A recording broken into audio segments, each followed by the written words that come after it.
and I just don't let it get to me. I always was told and learned, even in prison, that when haters run their mouths, the best thing to get under their skin is not like engaging in the drama. It's actually just living your life, like not letting it affect you. And so all the hate that's on social media doesn't affect my normal life. It doesn't affect my marriage or my happiness. Okay, so this is actually a bit of a shocking one because Gypsy has straight up addressed Nick, and not in, I mean, obviously we're going to know it's not in a good way because of everything that we know. She basically made a post where she was insinuating that he doesn't have like real disabilities, or the, you know, disabilities that are not made up, something along those lines. So we're going to be giving that a little read, but I was actually quite shocked. Now, I found this over on the Gypsy Rose subreddit, so I will leave it flagged up here. I will leave a link down in the description box. Got to be shouting out my Reddits. And honestly, it's just such a hot mess. She also had this video, which I think was deleted, where she was addressing the haters and she was addressing the supporters. Now, the reasoning why I want to touch on all of this is because I am really interested in what is going to be happening with Nicholas. I'm firmly on the grounds that I don't think he got the justice that he deserved. I don't think he was given a fair trial, and every other thoughts and feelings I have already explained it in my previous videos. But as far as Nick goes, I believe that he should have been given a better trial. I don't feel like he was treated very fairly. I don't feel like his conditions were really taken into consideration. And here is Gypsy. I'm just going to read it because this is just wild. And right now, I know there's a whole lot that is just made up. I have an update on what Nicholas Godejohn is going to be doing. He was trying to get an appeal to have another trial, to basically be retrialed. And I found this out from Nina, who is over on TikTok, who has been covering this quite closely. I don't watch all of her videos, but I do watch some of them if they pop up. And she basically had the best synopsis of what is happening. So I think this is in relation to her talking about like her advocacy, other things pertaining to that. I believe, correct me if I'm wrong, she says, I absolutely believe in rights for special needs individuals. I mean, obviously, does that not just go without saying? My husband is a special education teacher. Didn't he get fired? Anyway, but I support people that actually have real disabilities, that they can't even function in normal society without guidance, so much so that they can't even speak because they are so challenged. Those are the individuals that need to be advocated for, not individuals that claim to have a disability but know the difference from right and wrong and should be judged by a court of law based on their ability to know right from wrong, which my co-defendant does, and that is why he's still in prison. The court has every bit of evidence that the public does not. There is a reason why he is still in prison, and it is because he was well aware of his choice. Whether the public wants to believe that or not, that is why every appeal has failed. And I suppose this would have been as well, because of course we now know that Nick's appeal didn't work and that he has to go for a rebuttal. I think that's what you call it. Please forgive my ignorance. This is just a whole lot of mess. This is a whole lot of mess. And before people start coming out and they're saying, well, how was she supposed to know? Because she was, you know, she was basically kept isolated throughout her childhood and then she was isolated in prison.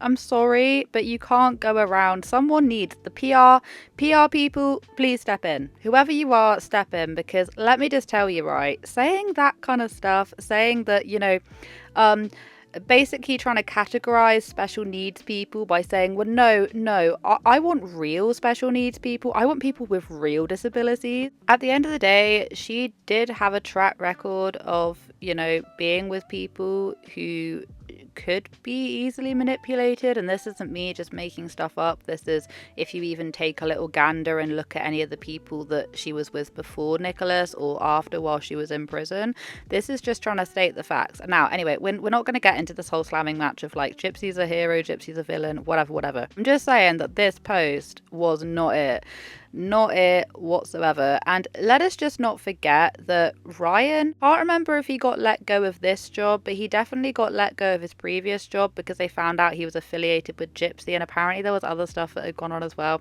I don't know, I feel like I've just spent way too much time just finding out all this different information. You know, and I am sure as hell that there are going to be people that are going to be reading that comment who, you know, have family who are like severely autistic, or who have children who are severely autistic, and they will tell you that it can be a very debilitating thing.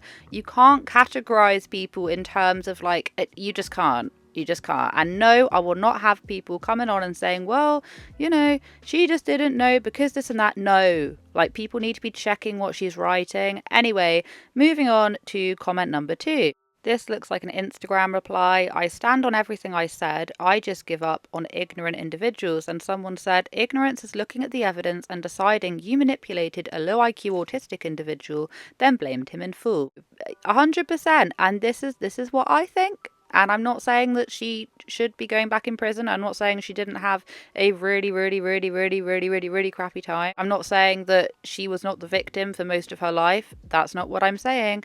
I'm just saying that 2 things can also be true. She did manipulate him, and he now has to spend his whole entire life behind bars. And she basically just blamed him. And it's not fair.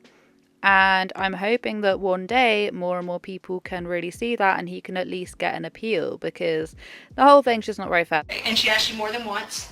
Did she ask you why you were here? She asked me more than once because what happened was, at first she wanted, because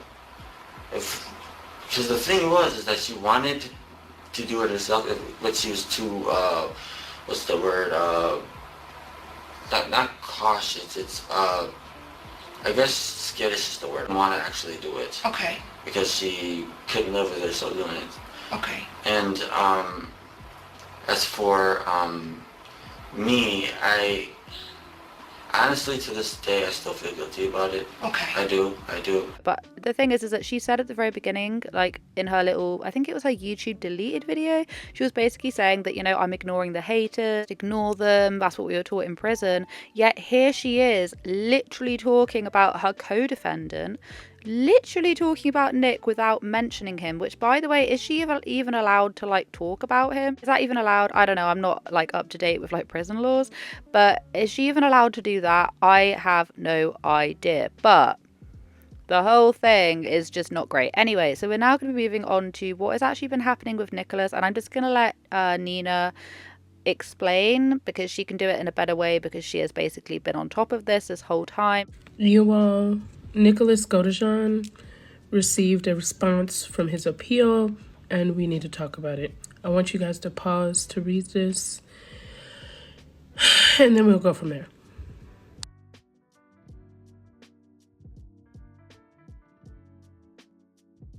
As you see, he can do a rebuttal, but I don't know. We need help. I need you guys to go sign the link in my bio. Like, this petition, we need to get it rolling in. Because I don't know if a lot of you know this, but Nicholas Godejohns was on disability, Social Security disability, at the time of his arrest. So it's documented that he has Asperger's, autism, and a low IQ. That's a horrible combination, and he was taken advantage of, and he really truly needs help. I am not saying he should be out to freely roam. No, I'm saying that I think he needs to be evaluated. I think there needs to be a treatment plan, and they need to go from there. But I think at this point, like, he's not getting the help that he needs, and he was basically thrown away and thrown the key away. And I just don't think that's right. I think that we as a society need to do better. Like, we're glorifying someone that shouldn't be glorified, but the true victim is not getting the help that he needs. And I'm sick and tired of you all coming on here saying that he said he would do it again. The man said he felt bad. And when they asked him, did he feel a little bad? He said, I feel way worse than just a little bad. He has always shown remorse. But in his mind, he was protecting Gypsy, and he would have done that at all cost. And unfortunately, she has not protected him. And what is most definitely not helping is Gypsy making these kind of comments saying that, well, he's not really disabled. Well, he's not actually disabled because, you know, he knew what he was doing and all this kind of stuff, like all this really ignorant stuff, which, yeah, okay, maybe you can say, how is she supposed to be fully aware? Amy, you're being a bit too mean. But come on now, come on. You got to have someone in your ear telling you that no. I think that, in my own opinion, I don't think Gypsy wants anyone to be questioning the judge's decision or questioning or digging and finding out stuff. So obviously she's going to be annoyed because she can't actually move on with her life because people are still talking about it. But she should really take her own advice and just stop talking about it herself. If she hadn't have made that comment just then I wouldn't have made a video. Other people wouldn't be talking about it. Other people won't be making videos. I'm sure there'll be more people jumping on this one. And so it continues. I do think that Nicholas should 110% get an appeal. I do. And I'm not saying that he should be like free roaming either. I'm just saying that they should have offered him something else. I don't think you should just be... for someone like that, you shouldn't just be going, oh yeah, life imprisonment, throw away the key, you know, bish bash bosh, done. It was as if the judge just wanted to just reach a decision very quickly. It's just my own opinion, okay? And my own opinion is not the opinion, it's just my own one. I know that there's a lot of misinformation out there, and it's kind of hard to figure out what is real information and what is made up. I'm not going to waste my time, my energy that I could be putting into my marriage, that I could be putting into my own mental health, that I could be putting into the projects and the things that I want to move forward with. And I think she wouldn't be having such a hard time of it with her audience and with people around the world if she hadn't have come on to, you know, one of her interviews and basically said, like, you know, I can't kill someone. I didn't actually do the murder. Like, I didn't physically, like, there was no remorse on her end. And that is the way that it has been coming across. And I'll say it's always come across. But that's kind of the way it was. Like, she won't accept that at the end of the day, she did manipulate someone who does struggle to end her mum's life. And it's very blunt. But then also, you know, she was a victim, 110%. And, you know, unfortunately, people just want to be either side. That's basically all I really wanted to say, you know. I just wanted to share this piece of information because I'm less interested in what, like, Gypsy is doing right now. I'm just more interested in what's going to be happening with the whole Nicholas thing. So hence the reason why I wanted to talk about this, because I didn't think I'd ever see the day where she'd actually address him without addressing him. Can anyone answer this question actually? Like, is that actually allowed? Can she even be talking about him without mentioning his name? She said co-defendant. I don't know, I'm getting way too invested into this. I need to take a little nap. Anyway, hope you guys have a wonderful day wherever you are in this world. Take care of each other, take care of yourselves, and I will catch up with you guys in the next video. So, to all the supporters, thank you. I love you. To all the haters, no comment, because I'm not going to waste my time on you guys. All right.